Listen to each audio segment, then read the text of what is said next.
Hello et bienvenue dans une nouvelle vidéo. Aujourd'hui on refait une partie de palette roulette. Je vous rappelle le principe, je choisis une palette de fard à paupières, j'inscris le nom de toutes les teintes sur des petits papiers que je dispose dans une boîte.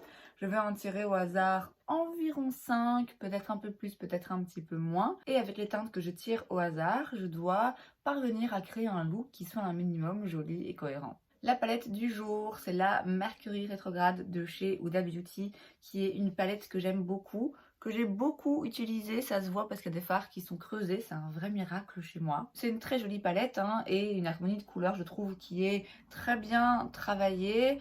Il y a peu de foncé, c'est vrai, à part ceux-ci, il n'y a pas beaucoup de teintes beaucoup plus profondes. C'est plutôt une palette avec des teintes pastel un petit peu plus soft, mais pour le coup, je vous avoue que ça m'arrange bien parce que comme ça, j'ai l'impression que je prends un peu moins de risques de faire un truc trop intense. Et j'ai pas envie de faire quelque chose de trop pigmenté et trop intense aujourd'hui sur les paupières. Maintenant, il y a quand même des couleurs parfois qui sont un peu différentes. Et il y a surtout des textures un petit peu spéciales, notamment ce fard où c'est presque des paillettes en fait. Donc voilà, en fonction de ce que je tire. Bon, comme à chaque fois, le hasard peut mal faire les choses et me compliquer un petit peu la tâche.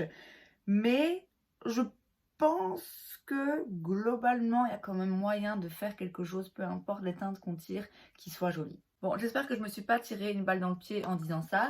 Je vais donc tirer un premier petit papier. Et c'est la teinte Utopia. Et c'est le fard corail ici, c'est donc un mat.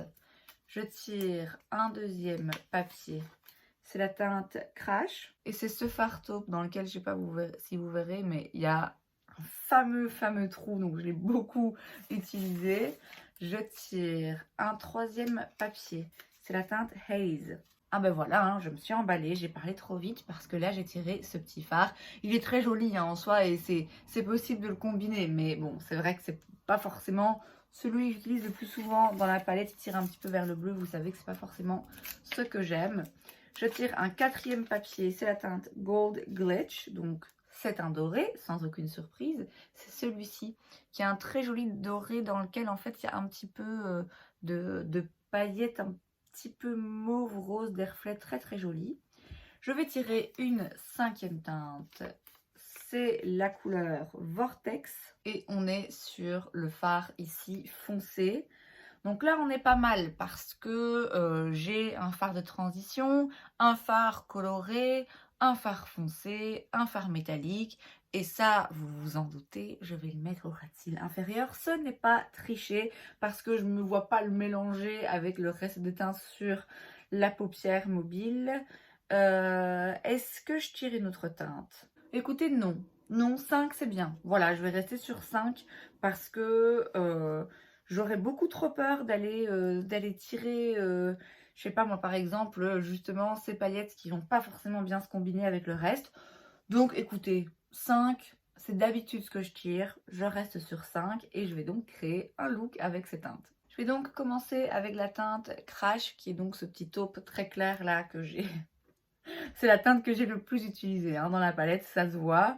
C'est un très chouette fard de transition. Vraiment, c'est une bonne intensité et une bonne teinte pour moi.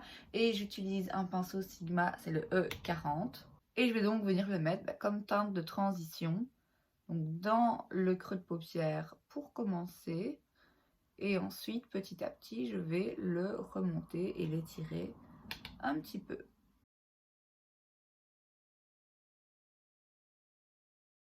Ensuite, toujours avec un pinceau Sigma, cette fois-ci un E27, je viens prendre la teinte Utopia. Donc c'est l'orangé, la corail, qui est aussi une très jolie teinte, je trouve, dans la palette. Et là, je vais venir le mettre sur toute la paupière mobile, en fait. Et je vais peut-être un peu moins insister vers le coin externe parce que je vais mettre une autre teinte.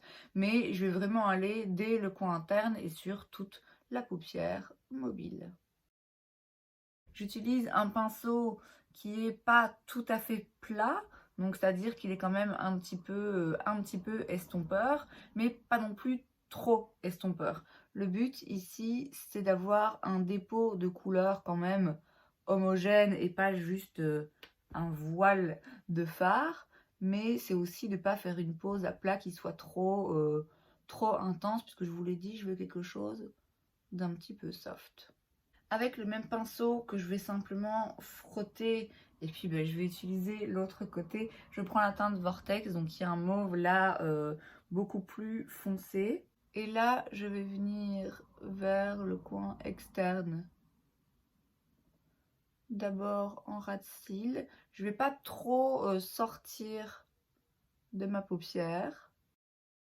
Je le remonte juste un peu juste un peu au-dessus du creux de paupière pour qu'il se voit quand même. Et donc là, on a en effet un coin externe qui est légèrement plus foncé et plus approfondi, mais pas trop quand même. Je prends maintenant la teinte Gold Glitch, je vais l'appliquer au doigt. Et là, je vais pas l'appliquer pareil de façon trop intense, je vais plutôt la tapoter délicatement. Et là, de nouveau, je viens sur quasiment toute la paupière mobile. Je fais attention vers le coin interne, pas en mettre partout non plus. Et j'insiste un petit peu moins peut-être sur le coin externe. Donc là, vous voyez, c'est juste légèrement lumineux. Ce fard, il peut sans problème être hyper intense et pigmenté, hein. C'est juste là, moi, qui ai décidé de l'appliquer de façon plus discrète parce que je veux vraiment qu'il agisse plutôt comme un topper sur les autres fards et que tout se mélange bien. Et maintenant, avec un pinceau Morphe, c'est le M506, je viens prendre la teinte Haze, qui est donc un espèce de turquoise clair, qui est très joli, hein. C'est aussi une très jolie teinte, un très beau pastel, mais c'est vrai que c'est pas le genre de couleur que j'aime forcément porter. Et ici, avec les autres teintes que j'ai tirées, voilà, j'aime autant venir le mettre en ras de cils inférieur, comme ça se mélange pas et ça amène un certain contraste aussi au look. Je vais pas mettre de crayon en muqueuse parce que je veux rester sur quelque chose d'un petit peu, encore une fois, soft pastel comme ça. Donc je vais juste recourber mes cils. Mettre du mascara.